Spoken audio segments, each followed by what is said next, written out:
साथियों, आज जहां पर हम गवर्नमेंट एग्ज़ाम्स की तैयारी कर रहे हैं, कोई बिजनेस कर रहा है या प्राइवेट जॉब कर रहे हैं, इन सब में कंपटीशन बहुत ज़्यादा है। तो एक पाखंडी है जिसे लोग बाल संत बाबा के नाम से जानते हैं, जो रील्स बनाता फिरता है। झूठी फसाने बात करके अपने जीवन का गुजारा करूंगा। महल में छोड़ दूंगा लेकिन मैं ब्रज की कुटिया में रह लूंगा।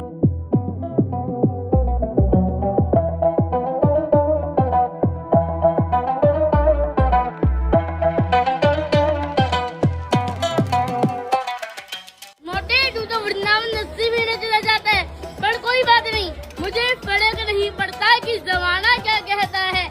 मुझे तो ये पता है कि मेरे बाकी बिहारी मुझे अपना कहता है। आत्मिक आपका पैर है और भौतिक का दोनों ही जरूरी हुए ना। साथियों, हम में और अभिनव अरोड़ा के माता पिता में फ़र्क इतना है, हम कंपटीशन वाले सेक्टर में काम कर रहे हैं और वो धर्म के नाम पर पाखंड करके अपना पेट भर रहे हैं, क्योंकि उनकी या अभिनव अरोड़ा के माता पिता की इतनी औकात नहीं है कि वो इस सेक्टर में आके सर्वाइव कर सकें। आइसक्रीम का बिजनेस खोला था, फ्लॉप हो गया। इसके पापा ने सोचा कि अब मेरा तो कुछ हो नहीं सकता, धर्म के नाम पर लोगों को बेवकूफ़ बनाकर कमाया जाए। नमस्कार साथियों, 4 युगों में से सबसे छोटा, आखिरी और सबसे बुरा युग कलयुग है। अभी कलयुग के 5125 साल ही हुए हैं, जबकि 4,26,875 साल अभी बाकी हैं। साथियों, अभी 5000 सालों में ही समाज की ये स्थिति हो गई है कि लोग एक दूसरे को बढ़ते देखना नहीं चाहते।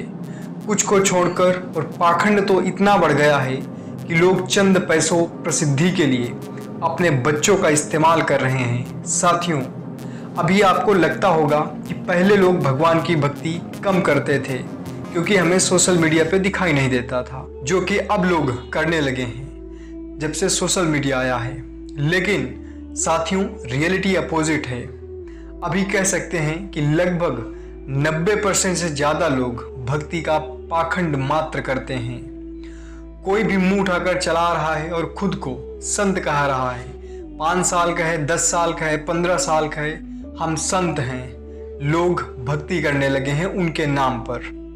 उनमें से बहुत सारे बाल कलाकार और बड़े भी शामिल हैं। जो सच में भक्ति करने वाले हैं वो इन पाखंडों में नहीं पड़ते, जैसे पूज्य श्री प्रेमानंद जी महाराज।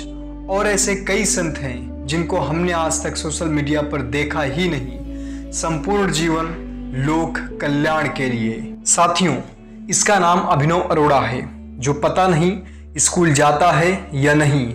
अगर तो स्कूल ना भी जाता है तो कम से कम गुरुकुल ही चला जा। खैर साथियों, इनके माता पिता एक बिजनेस चलाते हैं जिसका नाम है बाल संत बाबा प्राइवेट लिमिटेड। इसमें कमाई भी बेहिसाब होती है और इनके पिताजी को पता है कि हम जिंदगी में कुछ और तो कर नहीं सकते। आइसक्रीम का बिजनेस खोला था, फ्लॉप हो गया, लेकिन ये व्यापार बढ़िया चल रहा है क्योंकि उन्हें पता है कि लोग धर्म के नाम पर बहुत जल्दी भरोसा करते हैं। ये अभिनव अरोड़ा कहीं भी जाता है तो अपने साथ कैमरा जरूर लेकर जाएगा। कुछ भी कर रहा हो, कैमरामैन इसके आसपास इर्द गिर्द ही रहता है, पाखंड के लिए। पता नहीं वो कैमरामैन होता है या इसके माता पिता स्वयं होते हैं। साथियों, कोई भी संत होता है तो उसका कोई गुरु होता है। बिना गुरु के शिष्य का, संत का कोई अस्तित्व नहीं। लेकिन आप कहेंगे, अभी तो अभिनव अरोड़ा का गुरु, धार्मिक गुरु कौन है? फिक्स नहीं है कोई। अगर पूछोगे तो बताएगा, ये सारे मेरे गुरु हैं, सबसे मैं कुछ ना कुछ सीखता हूँ।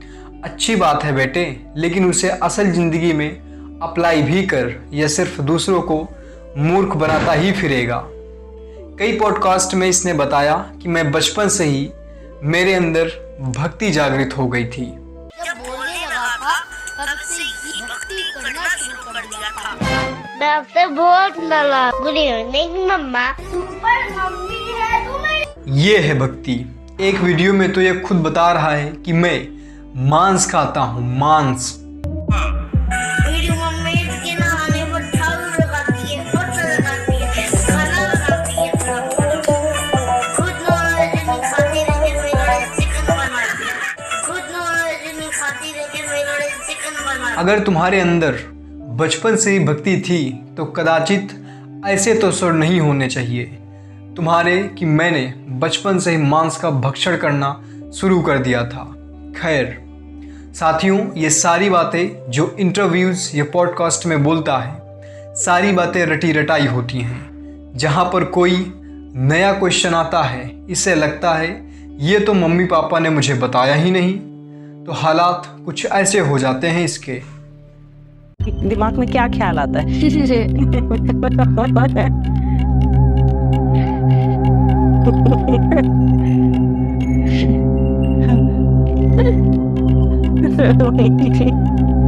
बताइए। ये तो आउट ऑफ सिलेबस। और कई जगहों पर इसने कहा है कि मैं घर त्याग दूंगा, कुटिया में रह लूंगा, सांसारिकता से दूर चला जाऊंगा, बड़ी बड़ी बातें फेंकता है। दूधी प्रसादी पाक लिखे अपने जीवन का गुजारा करूंगा, महल में छोड़ दूंगा लेकिन मैं ब्रज की कुटिया में रह लूंगा। लेकिन अभी तक ये कुटिया में तो गया नहीं, रील्स बनाता फिर रहा है। अभी श्री जगत गुरु राम भद्राचार्य जी ने इसे मंच से नीचे भगा दिया। राजा रामचंद्र भगवान की। आप पर नीचे जाओ, इनको करो नीचे, पहले इनको नहीं, मर्यादा है मेरी। चलो भाई। महाराज जी, आजकल बच्चे संत के रूप में लगातार प्रवचन कर रहे हैं काफी संख्या में, इसके लिए आप क्या कहें? ये दुर्भाग्य है। आपने भी मेरा एक वीडियो वायरल हुआ, आपने देखा होगा जी, उसके लिए आप क्या कहें? अरोड़ा वाला वही बात। अभिनव अरोड़ा इतना मूर्ख लड़का है वो कहता है कि कृष्ण उसके साथ पढ़ता, उसकी सीता से मुझको बोलने का मायना नहीं, भगवान के उसके साथ पढ़ेंगे। मैंने तो वृंदावन में उसको बहुत डांटा था। साथियों, अभिनव अरोड़ा का दोहरा चरित्र इस वीडियो में उजागर होता है। मुझे फर्क नहीं पड़ता कि जमाना क्या कहता है, मुझे तो ये पता है कि मेरे बाकी बिहारी मुझे अपना कहता है। अगर जमाने से तुझे कोई फर्क ही नहीं पड़ता तो ये यूट्यूबर्स के ऊपर केस क्यों कर दिया? छोटे छोटे बच्चे संत बने घूम रहे हैं, बाकी पाखंड बहुत ज़्यादा बढ़ गया है। बहुत सारे यूट्यूबर्स सोशल मीडिया इन्फ्लुएंसर्स हैं जो तीर्थ यात्राओं में जाकर रील्स बना कर डाल रहे हैं यूट्यूब पर, अलग अलग सोशल मीडिया प्लेटफॉर्म्स पर, फेमस होने के लिए, चंद पैसे कमाने के लिए।